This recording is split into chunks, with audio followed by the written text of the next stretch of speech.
Você dá o mesmo feedback corretivo trocentas vezes para o funcionário, mas mesmo assim ele não muda o seu comportamento?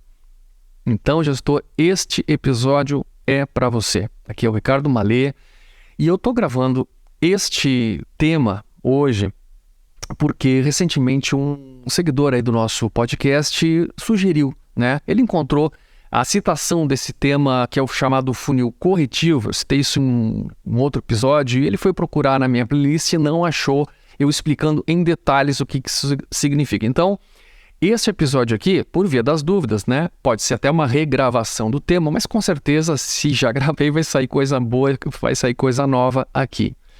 Bom, vamos entender o seguinte, tá? Quando você dá um feedback corretivo para um funcionário 1, 2, 5, 10 vezes e nada muda, olha, vamos concordar que é uma imensa perda de tempo, né? E tempo para um gestor é um patrimônio muito precioso. É desgastante, né? Você fala olha, fulano, você fez tal coisa, pai, tinha que ter sido assim, veja bem, né? Então vamos mudar, vamos fazer melhor. Não, beleza, chefe, agora eu vou fazer. Deixa comigo, confia em mim, tá na minha, vamos junto. E quando você vê a coisa repete, você fala 1, 2, 10. Perda de tempo é o início, né, da tua perda, mas tem coisas piores. Primeiro é que a tua imagem como autoridade fica totalmente destroçada diante das outras pessoas da equipe, né? Você acaba sendo visto como aquele chefe que não tem pulso para resolver as questões, né? Então, pronto, vira a casa da mãe Joana, a tua equipe, a tua gestão. E um terceiro ponto também é que, assim, aquela pessoa, ela vai, de certa forma, minando a tua paciência. Você fala 1, fala 2, fala 10, a tua paciência vai sendo minada, e minada chega um ponto que, obviamente, né, você é um ser humano, você tem sangue quente, e aí você perde as estribeiras e estoura na frente de todo mundo, e claro, e fica sendo visto como aquele tipo de chefe, né, que é um líder emocionalmente fraco. Então só tem perda aqui, tá? É perda de tempo, perda de autoridade, perda da moral, e enfim. Onde tudo começa, né? Onde é que começa esse problema? Esse problema começa antes de você contratar essa pessoa para o trabalho. Isso é uma questão de educação e não começa dentro da empresa. Começou muito antes. Só que a batata quente cai no teu colo e agora você precisa resolver. Essa pessoa, muito provavelmente, tá, ela teve um aprendizado em relação a como lidar com figuras de autoridade, um aprendizado distorcido da realidade. Tá? Por exemplo, aquela pessoa que em casa fazia o que queria, e aí a mãe ou o pai ficava chateado, muitas vezes o pai está ausente, né? E a mãe não tem aquele pulso também, aí tem uma conversinha, aí faz de novo. Por exemplo, vai lá e, como eu fazia, né, na minha infância, eu ia lá e roubava o chocolate que a minha mãe escondia no armário, ela vinha e falava comigo, Ricardo, não faz assim, eu subia de novo. Aí ela botava o chocolate mais alto no armário, eu escalava o armário, né, e pegava o chocolate, 1, 2, 10, ela falava 1, falou 2, quando ela me falava o seguinte, então vou comprar mais chocolate, tá tudo resolvido. Porque no final eu tinha que dividir o chocolate com a minha irmã, ela ficava chateada, porque eu ia lá e comia tudo sozinho, né? E o que foi aprendendo, assim, né? Que não tem uma autoridade que me coloca um limite, né? Então a falta deste limite faz com que a pessoa aprenda o seguinte, olha, se eu insistir muito no meu erro, em algum momento a figura da autoridade vai desistir de me educar e pronto. E eu resolvi o problema. Então é aquela tentativa de um cabo de guerra, que a pessoa vai esticando, até que você diz assim, olha, não aguento mais, chega, né? Então deixa pra lá, ele é assim mesmo. E se você acaba cedendo, né? Olha, perdeu o mané, não tem saída, tá? Então, qual é realmente a sua postura? Como é que você tem que lidar com esse tipo de coisa? Bom, primeiro que você não pode fazer, né, é ir fala 10 vezes a mesma coisa e enche o saco e vai lá e demite a pessoa, porque esse caminho não educa. Tá? Ele não vai educar. Então, como você como líder, acaba tendo que educar pessoas também, faz parte da tua missão, não tem como fugir disso, você tem que ter uma técnica para educar. Você tem que saber educar aquilo que não foi educado em casa, que não foi muitas vezes educado na escola. Então, esse método eu chamo de funil corretivo. Como é que funciona o funil corretivo? É assim, primeiro ponto, você tem que começar o processo com uma orientação. O que é isso? Olha, imagina que você tem aí um filho e você diz assim, chega no fim do dia, você não tirou o lixo. Aí o garoto pensa assim, bom, mas não sabia que eu tinha que tirar o lixo. Mas tem que tirar. Então, já começou errado, né? Primeira coisa que você faz é assim, olha, meu filho, eu gostaria que você, né, tirasse o lixo todos os dias ao tal horário. Combinado? Combinado. Isso é orientar o comportamento. Muito gestor exige resultado, exige desempenho, exige uma série de comportamentos, mas que nunca combinou, que nunca orientou, que nunca direcionou. Não é à toa que o primeiro estilo de liderança, dentro da metodologia, né, da ciência da liderança situacional, chama-se estilo 1, é determinar. É o estilo diretivo. Então você começa o processo educacional com alguém dizendo, olha, o que eu quero e como eu quero. Né? Qual é o prazo de entrega, né? Como isso é feito, quais são os critérios, quais são as regras desse jogo, tudo isso você faz no início. Então todo comportamento que você gostaria de observar do teu funcionário, orienta primeiro e corrige depois. Não faz sentido você corrigir algo que não foi orientado. E eu reforço esse princípio porque, por incrível que pareça, na prática, por mais que eu repita isso, muito gestor acaba caindo nessa armadilha de cobrar algo que não foi previamente combinado. Não faz sentido. Não tem lógica nessa atuação. Orienta primeiro, corrige depois. Então, o primeiro passo é orientar o comportamento. Beleza, você fez isso, deixou claro, a pessoa entendeu, você viu que a pessoa entendeu, olha, eu quero assim, assim, vamos fazer assim, assim, horários são esses de trabalho, tá? Esse é o teu uniforme, é assim que você se comporta, né? Aqui na empresa a gente tem essas regras aqui de convivência, né? Esses critérios de disciplina, etc.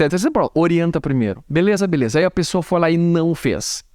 Bom, se a pessoa sabe aquilo que você espera, mas ela não fez, você vai entrar definitivamente no funil dando, aí sim, o feedback corretivo 1. Tá, Ricardo, mas eu faço isso. Calma. Feedback corretivo 1 é o primeiro passo. O que você não pode fazer? Ficar eternamente no primeiro passo, porque aí não seria um funil, não é? Então, se é um cabo de guerra que você está enfrentando, você não vai vencer um cabo de guerra se você faz uma força e o teu oponente faz uma força na mesma medida, ficou empatado, né? Aí a pessoa vai lá e puxa, estica mais um pouco. Aí você mantém o mesmo nível de pressão, não dá, você vai perder, não é? Então, este cabo de guerra só funciona se você for apertando também. Por isso que o funil, ele tem essa imagem de funil, porque nós vamos no processo de afunilar, de apertar o nosso comportamento, até que a pessoa entenda, né, que está chegando no fim. Onde é que é o fim disso aí? Então, primeira ação é o feedback corretivo 1, que é aquele feedback clássico, né? Que você pode dizer, a técnica do sanduíche, você vai lá, chama o liderado, diz, olha, fulano, vamos conversar, olha, eu gosto muito do seu trabalho nesse aspecto, esse aspecto, tarará, né? Me sinto muito confiante contigo nesses pontos. Tem um ponto em especial aqui que eu estou bastante preocupado, né? Então, veja que, rapidamente, aqui não é uma aula sobre feedback, mas veja que eu usei aqui uma filigrana, um detalhe muito importante, que é não usar o tal do mas, né? Olha só, fulano, eu gosto muito do seu trabalho aqui, você tem bastante lealdade, falou a primeira camada do sanduíche, né? Que é o aspecto positivo, e aí você diz mas. Aí quando você diz mas, você destrói tudo que vem antes dessa vírgula, tá? Então não usa o mas. Então a técnica do feedback corretivo, tá? Dando uma pincelada por cima assim, é essa. Primeiro você traz algum aspecto positivo que essa pessoa tem apresentado, né? Para você demonstrar o seu reconhecimento.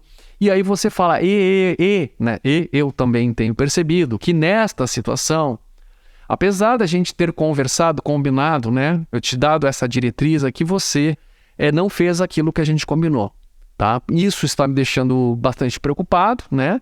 E por isso a gente está tendo essa conversa. Eu gostaria de entender qual é o que está acontecendo. Pronto, essa é uma estrutura. Claro, o liderado vai falar e tudo mais.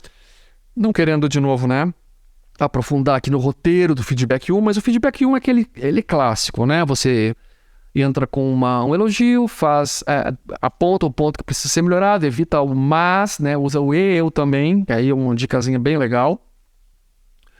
E aí você vai abordar, né, a questão do comportamento, buscar um acordo, buscar um plano de melhoria com a pessoa e tudo mais, buscar um comprometimento, terminou o feedback, você apertou a mão, pô, legal, tô confiando em ti, bacana, é isso aí, vamos junto, tá, legal, pronto.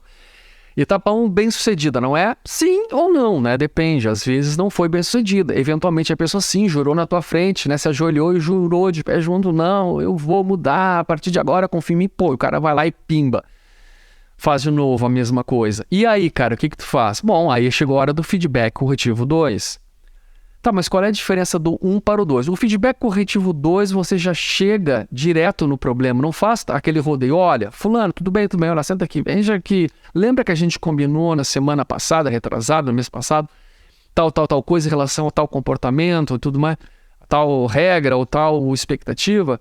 Ah, pois é, eu continuei observando, né, e vi que você de fato não teve uma alteração disso aí. Isso me deixou muito preocupado. Eu quero te dizer que eu estou, né, de fato, até questionando, né, se você quer mesmo, né, mudar esse comportamento. Isso está me deixando preocupado.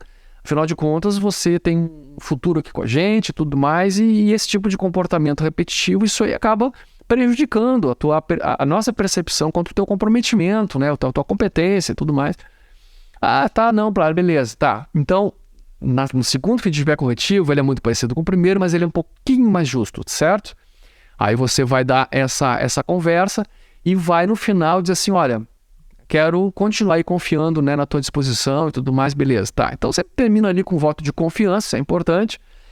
Tá, e aí vamos supor que passado um tempo, tá, isso é natural, né, a gente não pode ser ingênuo, acreditar que as pessoas mudam porque a gente falou uma vez ou falou duas vezes, tá. É ingenuidade nossa, porque nós não somos assim, né, quantas vezes um amigo, né, ou esposa, ou enfim, um marido, né, um filho, um irmão, uma pessoa próxima nos aponta uma questão que a gente precisaria mexer, mudar na vida, e a gente às vezes demora semanas, meses ou anos para fazer uma mudança efetiva. Então, não é por ter tido uma conversa ou duas que a pessoa vai... às vezes não consegue mesmo, às vezes ela tem aquele comportamento está muito enraizado. Então você já esteja pronto para isso. Só que aí é o seguinte, tá? Tu já deu orientação. Ou seja, tu combinou, né? O que eu espero do comportamento? A pessoa entendeu, beleza. Ela foi lá e não fez. Aí você entrou no funil, feedback corretivo 1. Aí ela foi lá e não fez. Aí você deu feedback corretivo 2. Se ela for lá e não fizer novamente, não adianta querer dar o feedback corretivo 3, porque você já orientou, já corrigiu uma e já corrigiu duas. E agora, o que você faz? Manda embora? Bom, dependendo do comportamento, se é uma coisa muito delicada, é o caso de você pular para o final do funil. Mas, né, e mandar para a rua. Mas, se não for esse o caso, se você pensar, continuar o meu processo educacional, vou dar mais um passo. E esse terceiro passo, então, é a carta de advertência. Ai, cara, mas só isso? Sim, só isso. A carta de advertência é um outro tipo de comunicação. Ela já não é mais verbal, né? Você já não está mais falando para a pessoa. Ela é escrita. Então, alguma coisa muda na dinâmica da conversa, porque esta pessoa nunca recebeu na sua experiência, né, de casa, ser raríssimas exceções, uma carta de advertência por um comportamento inadequado.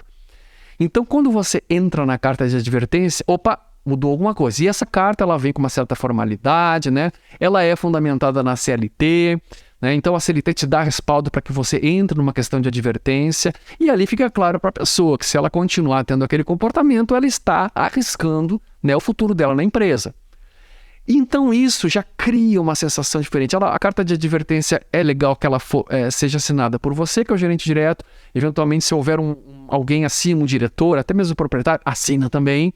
Dá mais respaldo, dá mais peso, dá mais seriedade na advertência, e a pessoa vai para casa. Então você, mas olha, fulano, seguinte, a gente já falou uma, né? Já te orientei, falei uma, falei duas, agora está aqui a advertência, não vamos nem conversar. Por favor, leia e reflita. Pronto.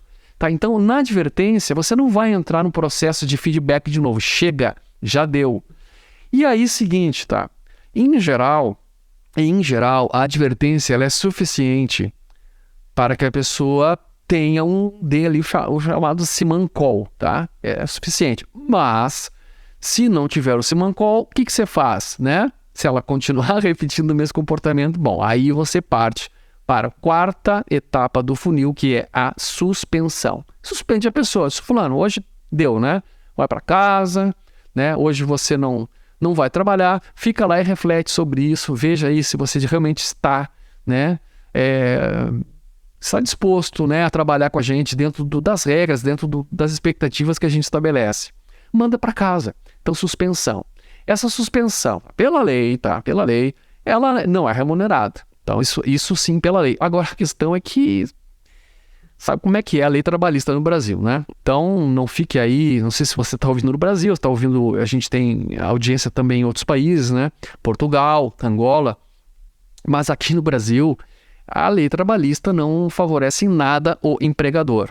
Favorece muito mais, né? A balança pende muito mais para o empregado. Então, não é por isso, tá, que você está dando a suspensão, porque você está na expectativa de ganhar alguma coisa em cima disso, ou que você, a carta ou a suspensão vão garantir que você faça uma demissão por justa causa, que nem pense em demissão por justa causa, porque, pelo menos aqui, como disse no Brasil, a chance de você ganhar uma ação dessas não é muito grande, pelo menos na situação, na conjuntura atual.